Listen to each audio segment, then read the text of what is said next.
Three Demons, Book 2, Chapter 35, Clash of Fate. Setzer and Yomai both stared down the Gabrielle company, a smirk accompanying their faces. "See, Yomai, I told you they would come," Setzer told Yomai with that brash expression across his face. Yomai's eyes sparked with confidence as the wind roared around him. "Your numbers might have increased, but the result remains the same." The tension in the air was palpable as the two sides prepared to clash. Yeltsin struggled to his feet, the support of his newfound allies giving him the strength to rise once more, even if he didn't want to admit it. "Oh? Is that what you think, Fallen? You're right, the outcome is the same. It ends with your death." Ava spoke with conviction, her fingers caressing her bottom lip sadistically. "I can't believe you let Kazuto play you like that," Joseph told Jake in the subconscious. "Shut up," Jake responded with irritation in his voice. Setzer was the first to make a move, rushing in towards Rhea. As he looked to make a strike, a wall of sand appeared in front of her, wrapping itself around Setzer's arm as it held him there. "What the hell?" Setzer asked himself as he found himself stuck. Kazuto then jumps into action, taking a bone blade out of his thigh as he looks to cut Setzer's arm off. Yomai was there to make the save, however, using a heavy gust of wind to push Kazuto away as well as the sand that had wrapped around Setzer's arm. Yomai then raised his hands into the air, causing the wind around him to intensify. He then fired off a barrage of razor-sharp wind blades at the Gabrielle company. The company scrambled to evade or even block the attack. As Yomai smirked in approval, a blade was then found to be wrapped around his neck. He looked back and saw Jake, his back turned to him as he had his scythe on his shoulder, pointed and wrapped around Yomai's neck. "That's cute. I was feeling a little warm." Jake mocked Yomai. Yomai's eyes blazed with frustration as he attempted to break free from Jake's grip, but Jake maintained his hold with a smug grin.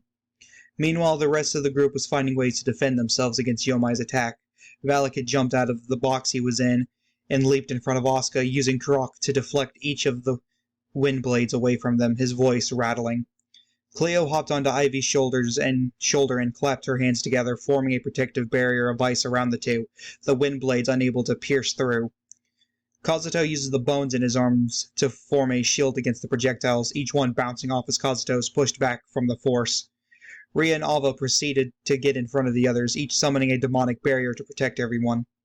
Ava, her fingers crackling with demonic energy, was ready to counterattack. She rushed forwards, a ball of darkness forming into her hand. However, Setzer appeared and spin-kicked her across the room. Ava groaned in pain, but quickly rose to her feet, almost unfazed by the attack as Setzer grinned at her with malice. Yomai, still held at bay by Jake's scythe wrapped around his neck, struggled to free himself. The gust of wind that had surrounded him earlier intensified, causing his hair to whip wildly around him. Jake's eyes narrowed as he was forced to hop out of the way. Yomai turned his attention to Jake as a sharp gust of wind was sent at him. Luckily, he used his time stop to appear in front of Yomai, hitting him with the end of his scythe and sending him flying into the ceiling of the station. Jake followed him up and hit him back down onto the floor, a small crater forming underneath him as he bounces off of the ground. Rhea then took the initiative. She gestured her sand to once again wrap itself around Setzer. He tried to hop away, but it was too nimble, wrapping around his right arm as Rhea commanded the sand to harden, turning into a stone-like substance. And with a mental command, she shattered it, causing Setzer's arm to be splintered apart. However, he wasn't pained. Instead, he smirked. The sleeve of Setzer's jacket was torn to shreds, blood dripping from his arm, but what Rhea saw caused her eyes to widen in shock. Setzer's arm was being used as a burrow. Holes that looked like hills formed onto his arm as tentacles began pouring out quickly. "You really are a dumb bitch." Setzer then maneuvered his arm towards Rhea, causing one of the tentacles to quickly wrap itself around Rhea's throat and lift her off of the ground.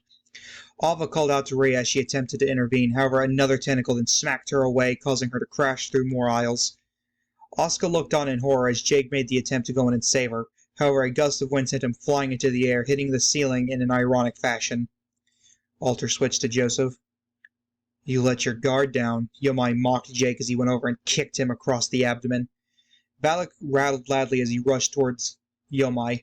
"Valak, no!" Yanel called out as Yomai just swiped him away with a huge burst of wind as Valak hits the wall, half of his body bent over one of the gas station windows. Ivy took the opportunity to wrap her whip around Setzer's other arm. However, he pulls her forward, about to knee her in the gut, but Cleo makes the save, spitting fire in his face as he screams in agony. "You damned brat!" Kazuto then rushed towards Setzer, determined to make the kill as he goes to pierce his chest. However, the tentacles wrap around his arm and snap him like a twig, causing him to roar in pain as they begin to swing him up and down by his arm, hitting the floor and ceiling, his bones popping and cracking with every movement. Yanel then rushed at Yomai, taking her bird form to get the jump on him, but Yomai spotted her, his bloodlust evident, making her jump and hesitate. As Yomai was about to end her life, Joseph jumped up and grabbed her, taking the blow in the back as he coughed up blood, skipping across the station. "Joseph?" Yanel asked with concern in her voice. "That's my name. Don't wear it out," Joseph quipped with a bloody smile on his face. "Oh yeah, he's fine," Yanel thought to herself, very much not impressed. Kitsune was the next one to rush towards Yomai, using her agility and the distraction to make her move as she landed a surprise punch on Yomai, sending him flying. "Best friend!" Joseph screamed out as she ignored him, continuing to mount pressure against Yomai. Yeltser, who had been standing back, has been looking for the perfect moment to make a shot at Setzer. As he was toying with Kazuto, he found the perfect opportunity and made a damn near impossible shot, barely whizzing past Kazuto's body as it made contact with Setzer's, shooting through his kidney as he coughs up blood. Asuka then ran over to Valak. "It's okay, Valak. I'm here now." Valak made rattling noises of pure relief as Asuka healed him of his wounds. Zyla then took advantage of Setzer's vulnerability, grabbing her warhammer and throwing it at Setzer, in hopes he would use his tentacles to deflect it, whilst letting go of Ria and Kazuto in the process. That is exactly what happened as Setzer panics, letting go of the two demons and using his tentacles to grab the warhammer just inches before it made contact. The group had momentarily gained the upper hand on the two fallen angels. However, Setzer and Yomai were not ones to be underestimated. Setzer's grin was still laced with malice as he turned and flung Zyla's warhammer at Kitsune, catching her off guard as it made contact, crashing into her small skull as she made contact with the wall, blood painting the wall as Joseph screamed out, "Best friend!" End of chapter 35.